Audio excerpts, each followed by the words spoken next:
नैन महिंजे तरसुदे कद पसी दीदार सुन यार हमारे सज्जन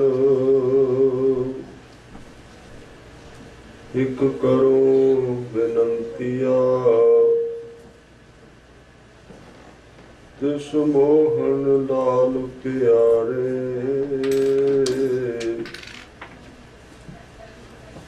सो फिरो खोजंतिया तिस दस प्यारे सिर धरी उतारे एक भोरी दर्शन दीजै नैन हमारे प्ररंग रंगारे एक तिल पीना तीरी जय दर्शन देख जीवा गुर तेरा पूरन कर्म हुए प्रभ मेरा एह बेनंती सुन प्रभ मेरे देह नाम कर अपने तेरे सुकहो टल गुर सेविय अहलिस सहज सुभाए दर्शन परस्य गुरु कै जन्म मरण दुख जाए होवै सिफत खसम भी नूर अरसों कुरसों खुद डिठे सच्चे पातशाह मन जन्म जन्म भी सज्जन सच्चा पातशाह सिर शाह जिस पास बैठिया सोहिए सबना दा सज्जन सच्चा पातशाह सिर शाह जिस पास बैठिया सोहिए सबना दा सतनाम वाहिगुरु साहिब जियो महला दूजा हऊँ मैं एहा जात है हऊँ मैं कर्म कमाहे हऊँ मैं एही बंदना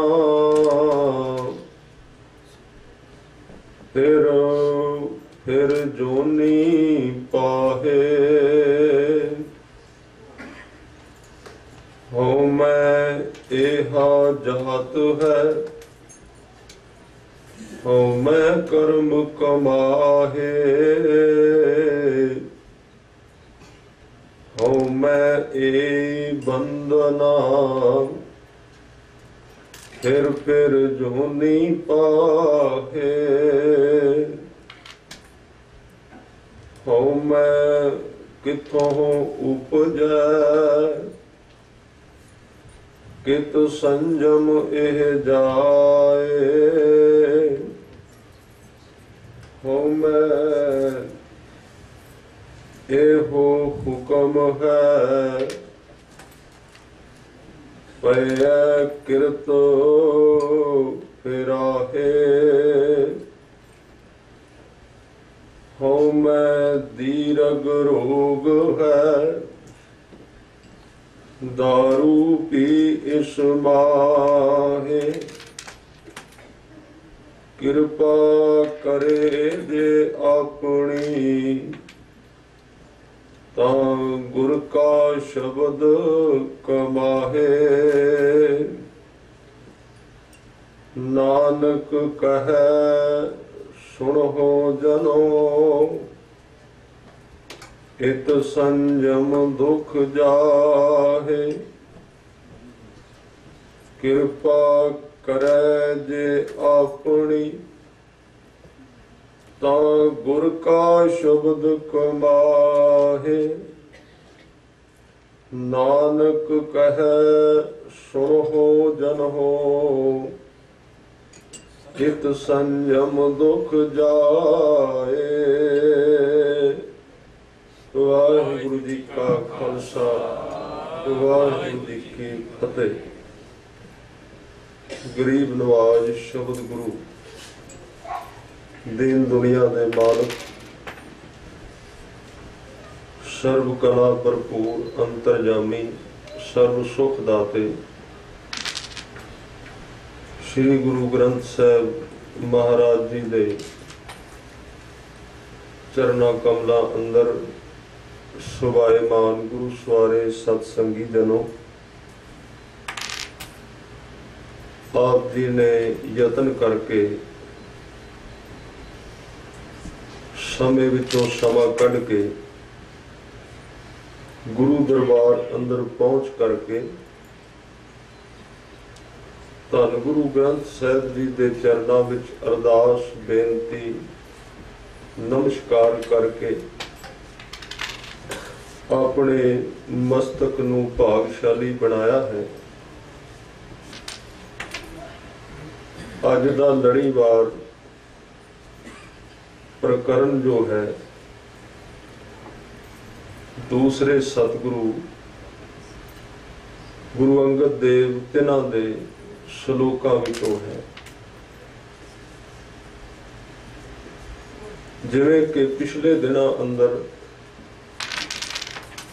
गुरु नानक साहब जी की बाणी विचों हौमे के संबंध विच आपां विचार करते आ रहे हाँ। ये श्लोक भी अज हौमे के संबंध विच है। अज सतगुरां ने इस वचन विच एक सवाल किया है कि हौमे कित्थों उपजै, क्योंकि सारी गुरु ग्रंथ साहिब जी की बाणी विच इस गल नूं बार बार जोर दे के कहा गया है कि परमात्मा दे मिलन विच जो दीवार है, जो रोड़ा है, वो होर कोई विकार ज्यादा नहीं है। भावें कि गुरबाणी ने 5 रोग कहे ने, 5 विकार ने, और ये 5 विकार बड़े प्रबल ने, पर धन गुरु अर्जन देव जी ने एक थां ते एक वचन कहा है कि ऐसो गुण मेरो प्रभ जी कीन, पंच दोख और अहंग रोग। एक 6वीं चीज दसी जिन्हों अहंग रोग क्या है। ये पैदा कितों होंदा है? अज गुरु अंगद देव साहब कह रहे हैं, क्योंकि ये एक हौमै जिहड़ी है, सारे जिन्ने भी साडे अंदर विकार ने सारियां दी मां हौमै है। जिन्ना चिर हौमै बची रहेगी, बाकी दे विकार कदी मरनगे, कदी फिर खड़े हो जाणगे, कदी घट होणगे, कदी ज्यादा हो जाणगे। पर जिस बंदे दे मन विचों हौमै खत्म हो गई, ਉਹਦੇ ਤੇ ਇਉਂ ਕਹੋ ਵੀ ਜਿਵੇਂ ਧਰਤੀ ਵਿੱਚੋਂ ਬੀਜ ਹੀ ਖਤਮ ਹੋ ਗਏ, ਨਾ ਉੱਥੇ ਫਿਰ ਲੋਭ ਪੈਦਾ ਹੋਵੇਗਾ, ਨਾ ਮੋਹ ਪੈਦਾ ਹੋਵੇਗਾ, ਨਾ ਕੋਈ ਹੋਰ ਵਿਕਾਰ ਪੈਦਾ ਹੋਵੇਗਾ। ਪਰ ਜੇ ਹਉਮੈ ਮਨੁੱਖ ਵਿੱਚੋਂ ਖਤਮ ਨਾ ਹੋਈ ਤਾਂ ਉਹ ਇਸ ਤਰ੍ਹਾਂ ਦੀ ਕਹਾਣੀ ਜੀਵਨ ਵਿੱਚ ਚੱਲੇਗੀ जिवें बारों असीं किसी रुख नूं कई बारी कटने आ, कई बारी उहदियां टहनियां, कई बारी उहदे पत्ते तोड़े जांदे ने, पर वो परत के होर पत्तियां नूं जन्म दिंदा है। जिवें किसी रुख दे ਆਪਾਂ ਕਈ ਵਾਰੀ ਉਹਨੂੰ ਛਾਂਗ ਦਿੰਦੇ ਆ, ਕਈ ਵਾਰੀ ਟਹਿਣੀਆਂ ਲਾਉਂਦੇ ਆ। ਭਾਈ ਸਾਹਿਬ ਨੂੰ ਬੁਲਾਇਆ, ਕਈ ਵਾਰੀ ਟਹਿਣੀਆਂ ਲਾ ਕੇ ਆਪਾਂ ਉਸ ਰੁੱਖ ਨੂੰ ਖਤਮ ਕਰਨ ਦਾ ਯਤਨ ਕਰਨੇ ਆ, ਪਰ ਜਿੰਨਾ ਚਿਰ ਉਹਦੀ ਜੜ ਨਾ ਪੱਟੀ ਜਾਏ ਉਹਨਾਂ ਚਿਰ ਅਸੀਂ ਇੱਕ ਟਹਿਣੀ ਪੱਟਾਂਗੇ, 4 ਹੋਰ ਪੈਦਾ ਹੋਣਗੇ। ਅਸੀਂ ਇੱਕ ਪੱਤੇ ਨੂੰ ਤੋੜਾਂਗੇ, 10 ਪੱਤੇ ਪੈਦਾ ਹੋਣਗੇ। ਯਾਦ ਰੱਖੀਏ, ਆ ਜਿੰਨੇ ਅਸੀਂ ਬਾਹਰੋਂ ਕਰਮ ਕਰ ਰਹੇ ਹਾਂ, ਭਾਵੇਂ ਕਿੰਨੀ ਤਰ੍ਹਾਂ ਦੇ ਨੇ, ਇਹ ਪੱਤੇ ਤੋੜਨ ਦੇ ਸਮਾਨ ਹੈ। ਅਸੀਂ ਥੋੜਾ ਜਿਹਾ ਚੰਗੇ ਬਣਨੇ ਆ, ਦੂਸਰੇ ਦਿਨ ਬੁਰਾਈ 4 ਗੁਣਾ ਹੋਰ ਵੱਧ ਜਾਂਦੀ ਹੈ, ਕਿਉਂਕਿ ਉਹ ਸੋਚ ਕੇ ਬਾਹਰੋਂ ਕੀਤਾ ਜਾਂਦਾ। ਇਸ ਕਰਕੇ ਹਜ਼ੂਰ ਨੇ ਇੱਕ ਗੱਲ ਕਹੀ ਕਿ ਤੂੰ ਆਪਣੇ ਅੰਦਰ ਜਿਹੜੀ ਸਾਰੇ ਕਬਾੜ ਦੀ ਜੜ ਹੈ, ਉਹ ਹਉਮੈ, ਉਹਦੇ ਵੱਲ ਧਿਆਨ ਕਰ ਬਈ ਉਹ ਕਿੱਥੋਂ ਪੈਦਾ ਹੋ ਰਹੀ ਹੈ, ਤਾਂ ਕਿ ਤੇਰੇ ਅੰਦਰੋਂ ਇਹ ਪਰਦੇ ਟੁੱਟ ਜਾਣ, ਭਰਮ ਦੇ ਕੜ ਲਹਿ ਜਾਣ। ਬਸ ਹੈ ਪਰਦਾ ਹੀ। ਗੁਰੂ ਗ੍ਰੰਥ ਸਾਹਿਬ ਜੀ ਨੇ ਕਿਹਾ ਹੈ ਕਿ ਜਿਸ ਰੱਬ ਦੇ ਵਿੱਚ ਸੁੱਖ ਦੀਆਂ ਹਵਾਵਾਂ ਆ ਰਹੀਆਂ ਨੇ, ਜਿਸ ਦੇ ਅੰਦਰੋਂ ਸ਼ਾਂਤੀ ਦੇ ਸੋਮੇ ਫੁੱਟਦੇ ਨੇ, ਜਿਹਦੇ ਵਿੱਚੋਂ ਤ੍ਰਿਪਤੀ ਮਿਲਦੀ ਹੈ, ਜਿਹਦੇ ਵਿੱਚੋਂ ਆਨੰਦ ਨੇ ਪੈਦਾ ਹੋਣਾ ਹੈ, ਜਿਹਦੇ ਅੰਦਰੋਂ ਸਾਨੂੰ A to Z ਸਵਾਰਥ ਮਨੋਰਥ ਸਾਰੇ ਉਹਦੇ ਵਿੱਚੋਂ ਹੀ ਲੱਭਣੇ ਨੇ, ਉਹਦੇ ਵਿੱਚ ਤੇ ਸਾਡੇ ਵਿੱਚ ਦੂਰੀ ਨਹੀਂ ਹੈ, ਦੂਰੀ ਕੋਈ ਨਹੀਂ ਹੈ। ਸਤਿਗੁਰਾਂ ਨੇ ਬਾਣੀ ਵਿੱਚ ਕਿਹਾ ਹੈ ਕਿ 2 ਮਨੁੱਖ ਇੱਕੋ ਥਾਂ ਤੇ ਰਹਿੰਦੇ ਹੋਣ, ਵਿਚਕਾਰ ਕੋਈ ਪਰਦਾ ਲਾ ਦਈਏ, ਕੰਧ ਲਾ ਦਈਏ, ਤੇ ਉਹ ਇਕੱਠੇ ਹੁੰਦਿਆਂ ਵੀ ਇੱਕ ਦੂਜੇ ਨਾਲ ਮਿਲ ਨਹੀਂ ਸਕਣਗੇ। ਇਹ ਤਾਂ ਗੱਲ ਪੱਕੀ ਹੈ ਕਿ ਜਿਸ ਘਰ ਵਿੱਚ ਅਸੀਂ ਰਹਿੰਦੇ ਹਾਂ, ਉਸ ਘਰ ਦੇ ਨਾਲ ਜਿਹੜੀ ਗੁਆਂਢੀਆਂ ਦੀ ਕੰਧ ਹੈ, ਉਹ ਸਿਰਫ 4-5 ਇੰਚ ਦੀ ਕੰਧ ਹੈ, ਪਰ ਸਾਰੀ ਉਮਰ ਉਹ ਕੰਧ ਵਿੱਚ ਦੀਵਾਰ ਖੜੀ ਰਹਿੰਦੀ ਹੈ, ਤੇ ਅਸੀਂ ਉਸ ਕੰਧ ਕਰਕੇ ਅਸੀਂ ਉਹਨਾਂ ਨੂੰ ਦੇਖ ਨਹੀਂ ਸਕਦੇ। ਸਤਿਗੁਰਾਂ ਨੇ ਇਸੇ ਤਰ੍ਹਾਂ ਕਿਹਾ ਵੀ ਤੇਰੇ ਅੰਦਰ ਤੇ ਰੱਬ ਦੇ ਵਿੱਚ ਉਹਦੇ 4-5 ਇੰਚ ਦੀ ਕੰਧ ਹੈ ਨਾ, ਇਹ ਤੇ ਪਰਦਾ ਬਿਲਕੁਲ ਛੋਟਾ ਹੈ, ਪਰ ਇਹਨੂੰ ਤੂੰ ਤੋੜਦਾ ਨਹੀਂ, ਇਹਨੂੰ ਬਣਾ ਕੇ ਰੱਖਣ। ਇਹਨੂੰ ਕਿਹਾ ਜਪਜੀ ਸਾਹਿਬ ਦੇ ਅੰਦਰ, ਕਿਵ ਸਚਿਆਰਾ ਹੋਈਐ, ਕਿਵ ਕੂੜੈ ਟੁੱਟੈ ਪਾਲ। ਪਾਲ ਕਹਿੰਦੇ ਨੇ ਕੰਧ ਨੂੰ, ਉਸ ਕੰਧ ਨੂੰ ਹੀ ਹਉਮੈ ਕਿਹਾ ਗਿਆ। ਤੇ ਇੱਥੇ ਆਉਣ ਦਾ ਪ੍ਰਯੋਜਨ, ਜਿੱਥੇ ਆਪਾਂ ਆਏ ਆ, ਉਸ ਹਉਮੈ ਨੂੰ ਤੋੜਨਾ ਹੈ। ਸੱਚ ਜਾਣੋ, ਪਰਮਾਤਮਾ ਨੇ ਮਨੁੱਖ ਨੂੰ ਕੇਵਲ ਇਸ ਵਾਸਤੇ ਬਣਾਇਆ ਸੀ ਕਿ ਸੰਸਾਰ ਵਿੱਚ ਮਨੁੱਖ ਜੀਵੇ ਜ਼ਰੂਰ, ਪਰ ਪਰਮਾਤਮਾ ਦੇ ਵਿੱਚ ਲੀਨ ਹੋ ਕੇ ਜਿੰਦਾ ਰਹੇ। ਆਪਣੀ ਹੋਂਦ ਨੂੰ ਛੋਟਾ ਜਿਹਾ ਸਮਝ ਕੇ ਬਿਲਕੁਲ ਛੋਟੀ ਦੁਨੀਆ ਵਿੱਚ ਵਿਚਰਦਾ ਰਹੇ। ਇਹ ਸਾਰਾ ਸੰਸਾਰ ਹਉਮੈ ਨੂੰ ਖਤਮ ਕਰਨ ਦਾ ਅਰਥ ਇਹੀ ਹੈ। ਅੱਜ ਦੇ ਜਿੰਨੇ ਲੰਬੇ ਸ਼ਲੋਕ ਨੇ ਹਉਮੈ ਦੇ ਸੰਬੰਧ ਵਿੱਚ, ਇਹ ਕਿਸੇ ਹੰਕਾਰੀ ਨਾਲ ਸੰਬੰਧਿਤ ਨਹੀਂ। ਉਹ ਤੇ ਮੂੰਹ ਤੋਂ ਬੋਲ ਕੇ ਕਹਿੰਦਾ ਮੇਰੇ ਵਿੱਚ ਹਉਮੈ। ਇਸ ਹਉਮੈ ਦਾ ਅਰਥ ਇਹ ਹੈ ਜਿਹੜਾ ਸਾਡੇ ਤੇ ਰੱਬ ਦੇ ਵਿੱਚ ਪਰਦਾ ਪਿਆ ਹੋਇਆ, ਉਹਨੂੰ ਕਿਵੇਂ ਤੋੜਿਆ ਜਾਏ। ਉਹ ਟੁੱਟੇ ਤੇ ਤਾਂ ਦੀਦਾਰ ਹੋ, ਉਹ ਟੁੱਟੇ ਤੇ ਤਾਂ ਸਾਡਾ ਸੰਪਰਕ ਬਣੇ ਵਾਹਿਗੁਰੂ ਦੇ ਨਾਲ, ਜਿਹੜਾ ਸਾਡੇ ਬਿਲਕੁਲ ਮਨ ਦੇ ਨੇੜੇ ਹੈ। ਗੁਰੂ ਅਰਜਨ ਦੇਵ ਸੱਚੇ ਪਾਤਸ਼ਾਹ ਜੀ ਕਹਿੰਦੇ ਨੇ ਕਿ ਮੋਹਨ ਪ੍ਰਾਨ ਮਾਨ ਰੰਗੀਲਾ। ਉਹਨਾਂ ਨੇ ਦੇਖਿਆ ਨਾ ਤਾਂ ਕਿਹਾ, ਉਹ ਜਿਹੜਾ ਮਨ ਨੂੰ ਮੋਹਣ ਲੈਣ ਵਾਲਾ ਮੇਰਾ ਪ੍ਰੀਤਮ ਪਿਆਰਾ ਹੈ, ਪ੍ਰੀਤ ਨਾਲ ਭਰਿਆ ਹੋਇਆ, ਮਾਨ ਪ੍ਰਾਣ ਰੰਗੀਲਾ, ਤੇ ਜਿਹਦੇ ਵਿੱਚ ਰੰਗਾਂ ਦਾ ਕੋਈ ਅੰਤ ਨਹੀਂ, ਜਿਹਦੇ ਵਿੱਚ ਖੁਸ਼ੀਆਂ ਦੀ ਕੋਈ ਕਮੀ ਨਹੀਂ, ਜਿਹਦੇ ਵਿੱਚ ਆਨੰਦ ਹੀ ਆਨੰਦ ਹੈ, ਜਿਹਦੇ ਵਿੱਚ ਸੁੰਦਰਤਾ ਹੀ ਸੁੰਦਰਤਾ ਹੈ, ਜਿਹਦੇ ਵਿੱਚ ਖੇੜਾ ਹੀ ਖੇੜਾ ਹੈ, ਜਿਹਦੇ ਵਿੱਚ ਕਦੀ ਦੁੱਖ ਨਹੀਂ ਆਉਂਦਾ। ਔਰ ਹਜ਼ੂਰ ਨੇ ਤੇ ਰੱਬ ਦੇ ਬਾਰੇ ਕੁਝ ਇਸ ਤਰ੍ਹਾਂ ਦੇ ਬਚਨ ਕਹੇ ਨੇ। ਉਹ ਕਹਿੰਦੇ ਨੇ, ਤੂੰ ਮੈਨੂੰ ਆਪਣੇ ਨਾਲ ਰੱਖ, ਤੇ ਜੇ ਮੈਨੂੰ ਤੇਰੇ ਨਾਲ ਕੰਡਿਆਂ ਨੂੰ ਸੇਜ ਬਣਾ ਕੇ ਸੌਣਾ ਪਏ, ਮੈਂ ਉਹਨਾਂ ਕੰਡਿਆਂ ਨੂੰ ਵੀ ਫੁੱਲ ਸਮਝ ਲਵਾਂਗਾ। ਪਰ ਤੇਰੇ ਤੋਂ ਦੂਰੀ मखमल दियां तुलाइयां मैनू वढ़दियां ने, वो मैनू चुभदियां ने। कलगियां वाले पातशाह ने यह व्याख्या की सी, मित्र प्यारे नू हाल मुरीदां दा कहना, तुद बिन रोग रजाइयां दा ओढ़ण, नाग निवासां दे रहना। तेरे तो बिना मैनू भावें किन्ने सोहणे मंदर मिल जाण, पर मैनू इउं लगदा जिवें किसी सप दी खुड विच बैठे होए। तेरे तो बिना इन्ने पदार्थ मैनू चुभदे ने।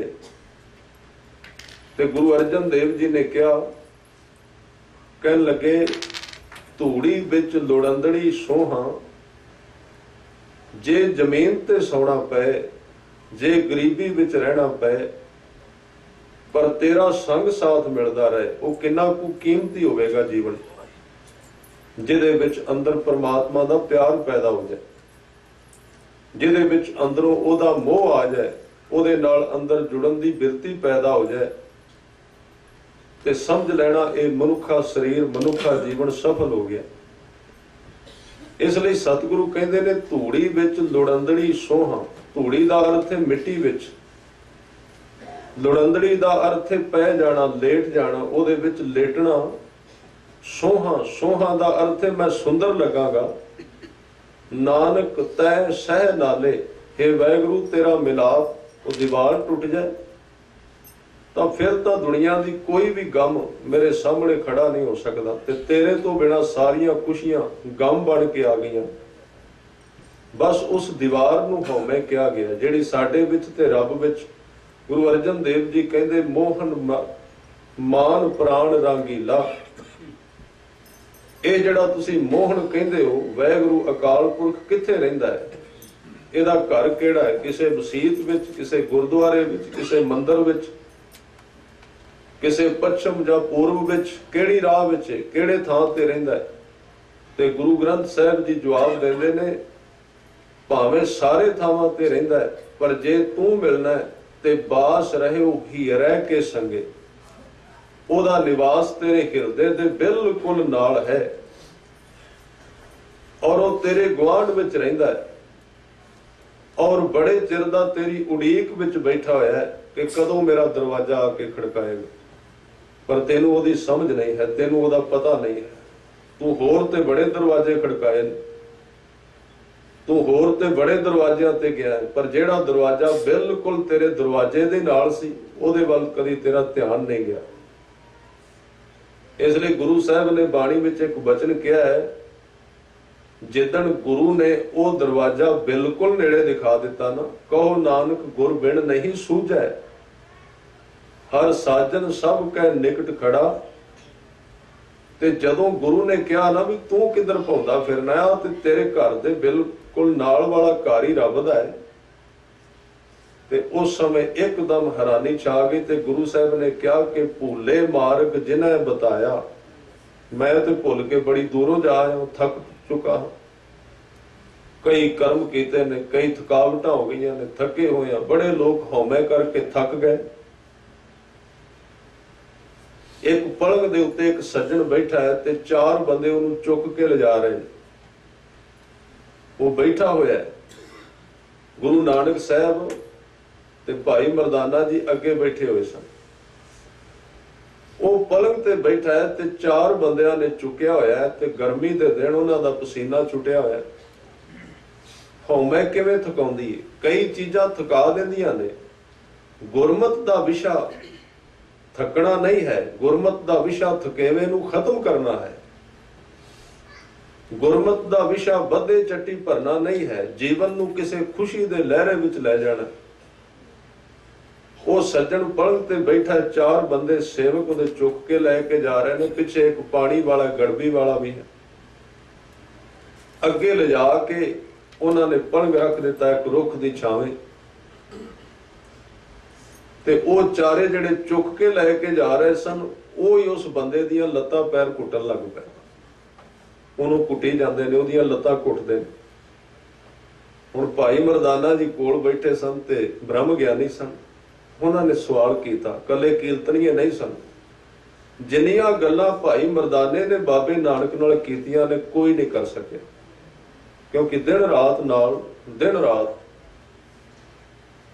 और इन्ना प्यार सी नाल उन्हां दे, इसलिए कई बारी रुस भी जाते, कई बारी झगड़ भी पैंदे। ये गल ख्याल रखना, जिथे प्रेम होवे उथे रुसना प्रेम नूं होर एक प्रेम दा ही स्वरूप है। मरदाने दा रोसा, इहदे उत्ते एक किताब लिखी गई है जिहदे उत्ते भाई मरदाने दियां प्रेम भरियां गल्लां कहीआं गईआं ने। जदों भाई मरदाना जी रुसदे सन, उन्हां दा चेहरा भी बयान कीता गया, इस तरह दा हुंदा सी। और एक दिन एक सिख ने कहा सी, महाराज ये बंदा रोज ही रुसिया फिरदा, होर कोई कीर्तनियां रख लईए। सतगुरां ने उहदी बांह फड़ के लाया, कहन लगे बस चुप कर। क्यों? कहन लगे मेरा आप जी करदा है मरदाना कदी कदी रुसे, क्योंकि इहदा रोसे वाला चेहरा मैनूं बहुत सोहना लगदा, इहदा बड़ा चेहरा। ठीक कर दो। सो एक बारी एकाग्रता बनाओ, इहदा जिहड़ा चेहरा है बहुत सुंदर लगदा है। ठीक है, आवाज रहन दो। और उस वक्त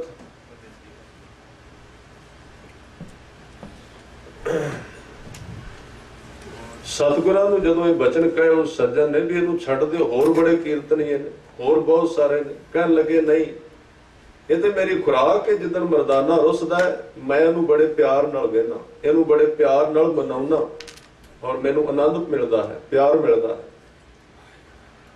इस करके जिहड़ी बेनती तुहाडे चरनां विच कर रिहा सां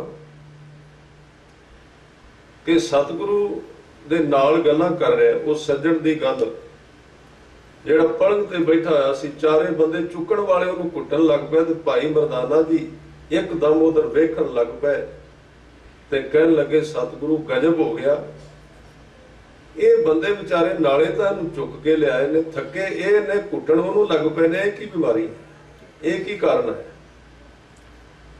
ਇਹਦੇ ਆਪ ਵਿਚਾਰੇ ਇਹਨਾਂ ਨੂੰ ਪਹਿਲਾਂ ਪਾਣੀ ਪੀਣਾ ਚਾਹੀਦਾ ਸੀ, ਪਸੀਨੇ ਨਾਲ ਲੱਥ-ਪੱਥ ਨੇ, ਇਹ ਉਹਨੂੰ ਹੀ ਕੁੱਟਣ ਲੱਗ ਪਏ ਨੇ। ਤੇ ਸਤਿਗੁਰਾਂ ਨੇ ਕਿਹਾ ਮਰਦਾਨਿਆ ਇਹ ਬੜਾ ਥੱਕਿਆ ਹੋਇਆ ਹੈ। ਮਹਾਰਾਜ ਥੱਕਿਆ ਕਾਹਦੇ ਨਾਲ? ਤੇ ਪਲੰਗ ਤੇ ਬਹਿ ਕੇ ਆ ਰਿਹਾ ਸੀ। ਕਹਿਣ ਲੱਗੇ ਇਸ ਜਨਮ ਦਾ ਨਹੀਂ, ਪਿਛਲੇ ਜਨਮਾਂ ਦਾ ਥੱਕਿਆ ਹੋਇਆ। ਕੀ ਕਰਦਾ ਰਿਹਾ? ਬੜੇ ਤਪ ਕਰਦਾ ਰਿਹਾ, ਤਪ ਕਰ ਕਰਕੇ ਥੱਕ ਗਿਆ ਤੇ ਤਪ ਦਾ ਫਲ ਕੀ ਮਿਲਿਆ? ਵੀ ਚਾਰ ਬੰਦੇ ਸੇਵਕ ਮਿਲ ਗਏ ਅੱਗੇ ਪਿੱਛੇ ਤੁਰਨ ਵਾਲੇ। ਇਹ ਤਪ ਹੈ ਨਾ, ਗੁਰੂ ਸਾਹਿਬ ਨੇ ਬਾਣੀ ਵਿੱਚ ਕਿਹਾ। ਇਹ ਗੱਲ ਯਾਦ ਰੱਖਣਾ, ਅੱਜ ਜੋ ਵੀ ਸਾਡੇ ਕੋਲ ਹੈ ਇਹ ਪਿਛਲਾ ਹੈ, ਇਹਦੇ ਨਾਲ ਗੁਰਬਾਣੀ ਸਹਿਮਤ ਹੈ। ਗੁਰੂ ਗ੍ਰੰਥ ਸਾਹਿਬ ਜੀ ਕਹਿੰਦੇ ਨੇ ਦਾਨ ਪਰਾ ਪੁਰਬੇਣ ਪੁਚੰਤੇ ਮਹੀਪ ਤੇ। ਪਰਾ ਦਾ ਅਰਥ ਹੈ ਅੱਜ ਤੋਂ ਪਹਿਲਾਂ, ਪਿਛਲੇ ਜਨਮ ਜਾਂ ਇਸ ਜਨਮ ਕਿਤੇ ਵੀ ਕੀਤਾ ਹੋਵੇ। तेरे कोल अज जो भी है वो धन है, वो तंदुरुस्ती है, वो राजनीतिक शक्ति है, जहां कोई ज्ञान है, जहां कुछ भी है। और एक गल याद रख, अज जे तेरे कोल गुरु दा प्यार भी है ते ये प्यार भी बहुत पुराना है, किते ये एवें नहीं खिंच के लिया। ये गल याद रखना। इत्थे लखां दी गिनती विच लोग रहिंदे ने, सारे नहीं इत्थे आउणगे, बिल्कुल नेड़े नेड़े भी सुते होणगे, वो नहीं आ सकते, वो आ ही नहीं सकते। जे आ भी गए तो नींद आ जाएगी। इत्थे तुलसी पूर्व पाप ते हर जा सुनियो न जाए, कह ऊँ गए कह लर परै कह घर को उठ जाए। ये टकसाल है जिथे तुसी अगले जीवन वास्ते तैयार हो रहे हो। इसलिए कदी ना इस घर में आके कहना भी अज आए सा, अज कोई मन नहीं टिकया, ये बिल्कुल नहीं है। इत्थे आया होया थोड़ी जी नीयत होवे बंदे विच, थोड़ी जी बिल्कुल, उदों अगला काम सतगुरु ने करना है।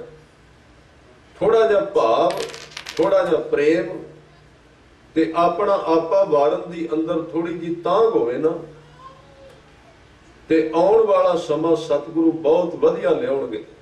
ओहदे विच ध्यान होर जुड़ेगा, होर शरधा प्रेम। और ये रस्ते तो फिर सतगुरु के हथ विच ने, अपने आप दिखाउंदा है, किसी नूं दिखाउण दी लोड़ ही नहीं पैंदी। प्रेम के संबंध में ते क्या गया है, ये सिर्फ अपने आप पैदा हुंदा है परमात्मा के प्रति। इसलिए वो थकिया होया सी सज्जन, ते सतगुरां ने कह दिता मरदानिया बहुत थकावट विच ते बेनती कर रहा सा दान परा पुरबेण। ਅੱਜ ਸਾਨੂੰ ਜੋ ਕੁਝ ਮਿਲਿਆ ਹੋਇਆ ਇਹਦੇ ਪਿੱਛੇ ਸਾਡੀ ਬੈਕ ਸਾਈਡ ਕੰਮ ਕਰ ਰਹੀ ਹੈ। ਭਗਤ ਕਬੀਰ ਜੀ ਨੇ ਬਾਣੀ ਵਿੱਚ ਕਿਹਾ ਹੈ, ਉਹ ਕਹਿੰਦੇ ਨੇ ਕਿ ਹਮ ਕੂਕਰ ਤੇਰੇ ਦਰਬਾਰ ਭੌਂਕੈ ਆਗੇ ਬਦਨ ਪਸਾਰ। ਉਹਨਾਂ ਨੇ ਅੱਗੇ ਸ਼ਬਦ ਕਿਹਾ ਕਿ ਤੁਮਰੇ ਦੁਆਰੇ ਧੁਨ ਸਹਿਜ ਕੀ ਪੂਰਬ ਜਨਮ ਹਮ ਤੁਮਰੇ ਸੇਵਕ। ਇਹ ਕਬੀਰ ਜੀ ਨੇ ਆਪਣੀ ਬਾਣੀ ਵਿੱਚ ਲਿਖਿਆ ਤੇ ਇਹਦੇ ਅਰਥ ਹੋਰ ਕੁਝ ਨਹੀਂ ਹੋ ਸਕਦੇ। ਇਹਦੇ ਅਰਥ ਸਿਰਫ ਇਹ ਨੇ ਵੀ ਕਬੀਰ ਸਾਹਿਬ ਕਹਿੰਦੇ ਨੇ ਪਿਛਲੇ ਜਨਮ ਵਿੱਚ ਵੀ ਮੈਂ ਤੇਰਾ ਦਾਸ ਸੀ। ਇਸ ਲਈ ਤੁਸੀਂ ਵੇਖੋਗੇ ਕਈ ਪਰਿਵਾਰ ਉਹਨਾਂ ਦਾ ਕੋਈ ਵੀ ਜੀ ਗੁਰੂ ਦੀ ਗੱਲ ਸੁਣਨ ਨੂੰ ਤਿਆਰ ਨਹੀਂ, ਪਰ ਇੱਕ ਜੀ ਜਾਂ ਦੋ ਜੀ ਇਸ ਤਰ੍ਹਾਂ ਦੇ ਹੋਣਗੇ ਜਿਨ੍ਹਾਂ ਦਾ ਮੁਹਾਰ ਆਪਣੇ ਆਪ ਗੁਰੂ ਵੱਲ ਚਲਾ ਜਾਏਗਾ, ਉਹਨਾਂ ਦਾ ਸ਼ੌਂਕ ਆਪਣੇ ਆਪ ਜਾਗ ਪਏਗਾ, ਭਾਵੇਂ ਕਿਵੇਂ ਦੇ ਪਰਿਵਾਰ ਵਿੱਚ ਬੈਠੇ ਹੋਣ। ਇਸੇ ਤਰ੍ਹਾਂ ਤੁਸੀਂ ਦੇਖੋਗੇ ਵੀ ਕਿਸੇ ਦੇ ਮਾਤਾ ਪਿਤਾ ਧਾਰਮਿਕ ਨੇ ਔਰ ਸਾਰਾ ਪਰਿਵਾਰ ਧਾਰਮਿਕ, ਦੇ ਵਿੱਚੋਂ ਇੱਕ ਬੱਚਾ ਇਸ ਤਰ੍ਹਾਂ ਦਾ ਜਿਹੜਾ ਗੁਰੂ ਕੋਲ ਜਾਣ ਵਾਸਤੇ ਤਿਆਰ ਹੀ ਨਹੀਂ। ਉਹਦਾ ਕਾਰਨ ਉਹਦਾ ਬੈਕ ਸਾਈਡ ਪਿਛਲਾ ਹਿੱਸਾ ਜੀਵਨ ਦਾ, ਉਹਨੂੰ ਉਹ ਖਿੱਚ ਰਿਹਾ ਹੈ ਪਿੱਛੇ ਨੂੰ। ਇਸ ਲਈ ਕਬੀਰ ਸਾਹਿਬ ਕਹਿੰਦੇ ਨੇ ਪੂਰਬ ਜਨਮ ਹਮ ਤੁਮਰੇ ਸੇਵਕ। ਔਰ ਮਨ ਦਾ ਵਿਗਿਆਨ ਜਿਨ੍ਹਾਂ ਨੇ ਇਹਦੇ ਉੱਤੇ ਖੋਜ ਕੀਤੀ ਹੈ ਉਹ ਤਾਂ ਇਹ ਵੀ ਕਹਿੰਦੇ ਨੇ ਕਿ ਹਜ਼ਾਰਾਂ ਲੋਕ ਖੜੇ ਹੋਣ ਤੇ ਜਿਨ੍ਹਾਂ ਨਾਲ ਤੁਹਾਨੂੰ ਅੰਦਰੋਂ ਥੋੜਾ ਜਿਹਾ ਸਨੇਹ ਪੈਦਾ ਹੁੰਦਾ ਹੈ, ਜਾਣ ਲੈਣਾ ਕਿਤੇ ਪੁਰਾਣੀ ਇਹਨਾਂ ਦੇ ਨਾਲ ਤੁਹਾਡੀ ਕੋਈ ਨਾ ਕੋਈ ਲੈਣ ਦੇਣ ਰਿਹਾ ਹੈ, ਹਜ਼ਾਰਾਂ ਲੋਕਾਂ ਦੇ ਵਿੱਚੋਂ ਸਨੇਹ ਬਣੇ, ਉਹਦਾ ਕਾਰਨ ਇਹ ਹੁੰਦਾ ਤਰੰਗਾਂ ਮਿਲਦੀਆਂ ਨੇ, ਕਸ਼ਿਸ਼ ਵੱਧਦੀ ਹੈ, ਕਿਉਂਕਿ ਉਹ ਪੁਰਾਣੀ ਕਿਤੇ ਇਕੱਠ ਰਿਹਾ ਹੈ। ਪੂਰਬ ਜਨਮ ਕੇ ਮਿਲੇ ਸੰਜੋਗੀ ਅੰਤੈ ਕੋ ਨਾ ਸਹਾਈ। ਇਹ ਗੱਲ ਪੱਕੀ ਹੈ, ਨਾਲ ਜਾਣ ਵਾਲੇ ਕੋਈ ਨਹੀਂ, ਇਹ ਗੱਲ ਖਿਆਲ ਵਿੱਚ ਰੱਖਣਾ। ਇਸ ਕਰਕੇ ਪੂਰਬ ਜਨਮ ਹਮ ਤੁਮਰੇ ਸੇਵਕ ਅਬ ਤੋਂ ਮਿਟਿਆ ਨਾ ਜਾਈ। ਕਬੀਰ ਸਾਹਿਬ ਕਹਿੰਦੇ ਹੁਣ ਮਿਟਦਾ ਨਹੀਂ ਪਿਆਉਣ ਤੇ ਤੇਰਾ ਪਿਆਰ ਅੰਦਰੋਂ ਠਾਠਾ ਮਾਰੀ ਜਾਂਦਾ। ਤੁਮਰੇ ਦੁਆਰੇ ਧੁਨ ਸਹਿਜ ਕੀ, ਤੇਰੇ ਦਰਵਾਜ਼ੇ ਦੇ ਉੱਤੇ ਇੱਕ ਬੜਾ ਸੋਹਣਾ ਸੰਗੀਤ ਵੱਜਦਾ ਪਿਆ। ਮੱਥੇ ਮੇਰੇ ਦਗਾਈ, ਤੇ ਉਹ ਮੇਰੇ ਮੱਥੇ ਦੇ ਉੱਤੇ ਉਹਦਾ ਦਾਗ ਪਿਆ ਹੋਇਆ, ਉਹ ਸੰਗੀਤ ਅਜੇ ਵੀ ਵੱਜੀ ਜਾਂਦਾ। ਇਹ ਨਿਸ਼ਾਨੀ ਹੈ। ਇਸ ਲਈ ਇਹ ਸੰਗੀਤ ਦੀ ਗੱਲ ਕੀਤੀ। ਜਿਸ ਵਕਤ ਗੁਰੂ ਨਾਨਕ ਸਾਹਿਬ ਦੇ ਉੱਤੇ ਉਸ ਸੱਪ ਨੇ ਛਾਂ ਕੀਤੀ ਸੀ ਨਾ, ਜਿਹੜੀ ਤੁਸੀਂ ਸਾਖੀ ਸਰਵਣ ਕਰਦੇ ਹੋ, ਉਹਦੇ ਸੰਬੰਧ ਵਿੱਚ ਬੜੇ ਤਰ੍ਹਾਂ ਨਾਲ ਸਾਖੀਆਂ ਲਿਖੀਆਂ ਗਈਆਂ ਨੇ, ਪਰ ਇੱਕ ਸੱਜਣ ਨੇ ਬੜੇ ਬਾਖੂਬੀ ਨਾਲ ਇਹ ਗੱਲ ਕਹੀ।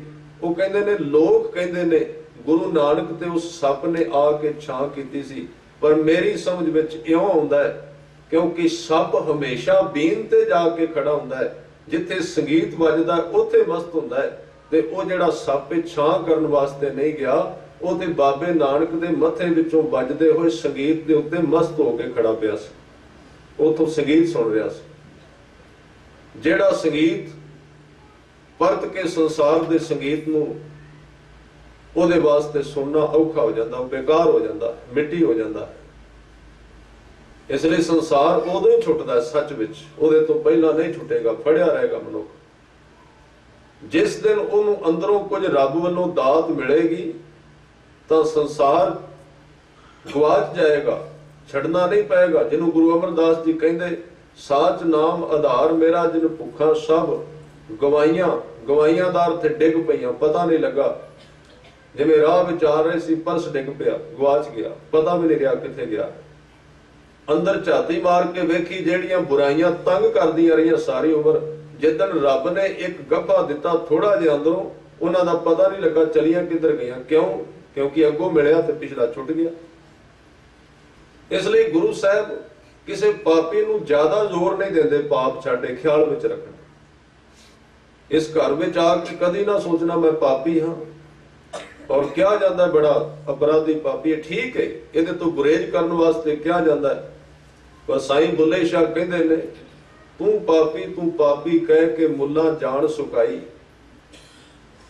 ਉਹ ਕਿਤੇ ਮਸੀਤ ਵਿੱਚ ਚਲੇ ਗਏ ਨਾ, ਤੇ ਮੁੱਲਾ ਜੀ ਕਹਿ ਰਹੇ ਸਨ ਵੀ ਪਾਪੀ ਹੈ ਮਨੁੱਖ, ਬਹੁਤ ਪਾਪ ਕਰਦਾ ਹੈ।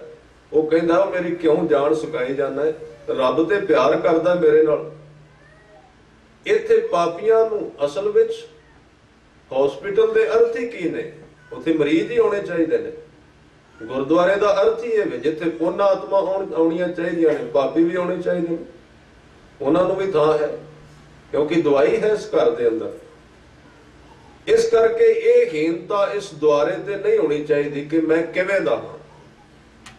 हाँ, एक जरूर होना चाहिए कि सतगुरु दे अगे आके अंदरों सिख दा फर्ज बनता है कि वह पिछले 24 घंटिया दे विच जो भी करके आया है कि उन्होंने ही पता है आप वो माड़ा है चंगा है, सुभाविक जो कुछ उन्हें किया झूठ सच, उन्होंने एक बारी अपने गुरु दे अगे कह जरूर देवे भी सतगुरु राम मैया हो बारग तेरा, काहे ना खंडस अवगुण मेरा, जे अत कोप करे कर धाया, तो भी चीत न राख समाया। बस ये तरीका है गुरु को आने का।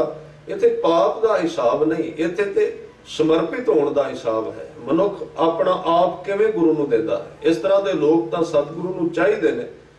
उत्थे पाप पुण्य का कोई कारण नहीं, उत्थे सिर्फ अपना आप सौंपण की गल है। उहदे तो बाद पाप पुण्य के अर्थ ही कोई नहीं बचते, वो नष्ट हो जाता है, खत्म हो जाता है। एक गल याद रखना कि पुण्य जिहड़ा है वो पाप का ही एक दूसरा रूप है। जिवें सतगुरां ने पिछे कहा, हौं विच दिता हौं विच लया, हौं विच खटिया हौं विच गया, हौं विच सचियार कूड़ियार, हौं विच पाप पुण्य विचार, हौं विच हसै हौं विच रोवै, हौं विच भरिया हौं विच धोवै, हौं विच जाति जिणसी खोवै, हौं विच मूर्ख हौं विच सियाणा, मोह मुक्त की सार न जाना। मुक्ति की है? पाप तो भी मुक्ति ते पुण्य तो भी मुक्ति। इत्थे बंधन हैं जिन्ने भी संसार दे विच, ये दर बंधन खोलण वास्ते है। गुरु का काम ही है वे सिख दे बंधन खोली जाने, बंधन खोली जाने। इस करके जिहड़ी बेनती कर रहा सा, हजूर ने अज हौमे का वर्णन किया ते वो थकिया होया सज्जण सी। भाई मरदाना जी कहते महाराज कदों दा थकिया? कहन लगे पूर्वले जन्मां विच तप करदा रहा ते तपां दा इहनूं इह अंदर आकांक्षा सी, इहदे अंदर मंग सी कि लोग मेरी सेवा करन। वैसे सतगुरां ने वचन किया कि तू गुरु की सेवा कर, संसार तेरी सेवा आप ही करेगा, तेनू कहण दी लोड़ नहीं है। एक गुरमत का विषय नहीं भी तू अपनी बड़ियाई करने वास्ते नाम जपे। ये गल पक्की है भी जो जन तुमरी भगत करंते जिनके काज सवारता, काम ते उन्हें आप ही करने ने, क्योंकि पाछा लागू हर फिरै कहत कबीर कबीर। इसलिए ये थकिया होया है। ते गुरु अर्जन देव जी कहते ने दान परा पुरबेन, पहला दे कीते हुए दान पुचंते, पुचंते दा अर्थ है भोगना। हुण भोग रहे ने लोग केड़ा? जेड़ा पिछे कीता होया है। दान परा पुरबेन पुचंते महीपते, महीपते दा अर्थ है राजे लोग वड्डे लोग। दान हुण भोग रहे ने। आ जेड़े सज्जन हुण बाहरों लंघ जांदे ना भी समा कोई नहीं गुरु नूं मत्था टेकण दा, ये कारोबार पहला गुरु कोल ही आके मिलिया होया, इस चक्कर विच पए हुए ने। ये ज्यादा तां ही वध गया। इसलिए सतगुरु अपने सिख नूं ज्यादा नहीं देंदे भी आउंदा रहे। कई बारी सिख बहुत मंगदा, बहुत अड़ी करदा भी आ मेरे नाल दा गुआंढी इस तरह दा है, ते सतगुरां नूं पता है भी वो तां सज्जण परत के मुड़िया नहीं जिद्दां दा लैके गया, ते जे तेनू दे दिता होना तू ही कोई नहीं। इसलिए इन्ना कुछ ठीक है जिन्ना कुछ चलदा, तू शकी चल। इसलिए लोग नहीं मुड़ते, परत के नहीं आउंदे, कोई नहीं आएगा। सिर्फ जेड़ा इत्थों गुरु नाल जुड़न वास्ते आया मुड़ के आएगा, दूसरे वापस नहीं मुड़नगे, दौड़ जाणगे, वो लैके चले जाणगे। और ये गल ख्याल विच रखना, इस दुनिया विच सिर्फ परोपकारी केवल है ब्रह्म ज्ञानी जेड़ा रब नाल जुड़ गया। संसार दा मनुख स्वार्थी है, एक बारी काम होण दी देर परत के वेंदा भी नहीं मुड़ के। इसलिए इस तरह की घटना वापरदी भी सतगुरु अपने प्यार वालियां नूं बहुता नहीं देंदे ताकि आउंदे रहण, ताकि मुड़ के चले ना जाण। इस करके दान परा पुरबेन पुचंते महीबते, ये पिछले दान ते हुण धन मिल गया ते हुण दिन रात जिवें भट्ठे विच गधा वाहीदा इस तरह 24 घंटे बेचारे फसे हुए ने। कई तां सज्जण इस तरह दे मिलदे ने, कहण लगे जी रोटी खाण दा समां भी नहीं है, रोटी खाण दा भी वक्त नहीं, ते फिर मर काहदे वास्ते रहे हो जे रोटी भी नहीं खाण दा वक्त? ते रोटी खाण वास्ते ते काम कर रहे। जे आराम नाल बंदा बह के प्रशादा भी नहीं छक सकदा, उदों भी नाल एक बंदा कंन नूं फोन ला के रखदा और दो फोन इकट्ठे लगे हुंदे ने कंनां नूं, तां फिर वो की करेगा? कदी भी नहीं हो सकता। ये गल ख्याल विच रखना। नेचर नूं, कुदरत नूं कदी परवाह नहीं तुरदिया होया खाना खाना। तुसीं कदी देख लो, कोई पशु भी तुरदा होया भोजन नहीं छकदा। कोई भी पशु तुर के भोजन नहीं छकदा, वो बैठ के भोजन करते हैं। भावें वो कोई भी पंछी है, जे वो चिंज विच पा के दाने लैके जा रहा है ते बह के खाएगा, राह विच नहीं खाएगा। ये ते बंदे ने तरक्की इन्नी कर ली भी वो तैयार भी राह विच हुंदा है गड्डी विच ते भोजन भी राह च छकदा है, क्योंकि समय नहीं है। ये तरक्की बहुत हो गई ना, वक्त नहीं रहा भोजन करन दा। और ये भोजन का विज्ञान है। जिस वक्त मनुख भोजन छकदा है, जे उस वक्त इकागर नहीं है, उस भोजन नाल जेड़ा खून बनेगा वो मन नूं इकागर नहीं होण देगा, वो तड़फना पैदा करेगा। उत्थे नाम कित्थे टिकेगा, उत्थे बैठ नहीं सकेगा मनुख। ਉਹਦੇ ਨਾਲ ਬਣਿਆ ਹੋਇਆ खून मनुख ਦੇ मन ਤੇ प्रभाव पाएगा, टिका वाली गल नेड़े भी नहीं है। इस करके गुरु साहब ने जिहड़े सिस्टम चलाए सी ना लंगर वाले, ये बड़े विज्ञान विचों निकले हुए ने। और जदों भोजन छकना कुछ ना कुछ घट्टो घट वाहिगुरू कह के छक, ताकि कुछ ना कुछ इकाग्रता बने। इस करके पुचंते महीपते पुराना दान हुण मिलिया ते जिन्हें दिता सी ओनू छड्ड के हुण अगे की होया। अगली पंक्ति कई गुरु अर्जन देव जी ने कहन लगे, दान परा पुरबेण पुचंते महीपते विपरीत बुद्धियं। हुण उस धन ने बुद्धि विपरीत कर दी। विपरीत दा अर्थ पुठी कर दी। विपरीत बुद्धियं मारत लोका है। हुण लोकां दीयां जेबां कटदे फिरदे ने, क्योंकि हुण 99 वाला चक्कर पै गया, वधाउण दे चक्कर विच फस गए। विपरीत बुद्धियं मारत लोका है, ते फिर ओदा फल की है, नानक चिरंकाल दुख भोगते। ओदा जेड़ा फल है फिर दुख हुंदा है। इस करके सतगुरु ने इहदा बैलेंस रखिया पदार्थ के संबंध विच कि तू जिन्ना कु कर सकना है, जेड़ा तेरे भाग दे अंदर है वो तेनू मिलेगा। तू काम उस ढंग दे नाल कर। ते कई गुरमुखां ने करके वेख्या, जेड़े बहुत दौड़ते सन, बहुत दौड़ते सन, उन्होंने वो समा थोड़ा जा उधर ला के वेख्या ते उन्हें काम वैसे चलता है। इस तरह के सज्जन उत्थे इंडिया में वेखे जिहड़े 4 घंटे सिर्फ काम करते हैं, इहदे तो वध नहीं। और जदों 16 घंटे करते सन उदों भी उन्ना ही सी, हुण उस तो ज्यादा है।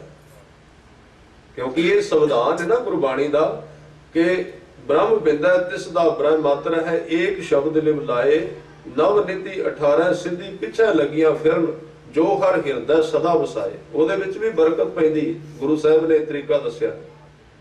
इसलिए ये वो सज्जन थकिया होया सी, पूर्वले तप करके उन्होंने लोक मिल गए पर अंदर नाम नहीं सी वसिया। इस करके थकिया होया सी, वो घुट रहे सन, सेवा कर रहे सन। सो ये हौमे दे कीते हुए जब तक गुरु साहब कहते जीवन नूं कदी आनंद और कदी टिकाव नहीं बख्शिश करनगे।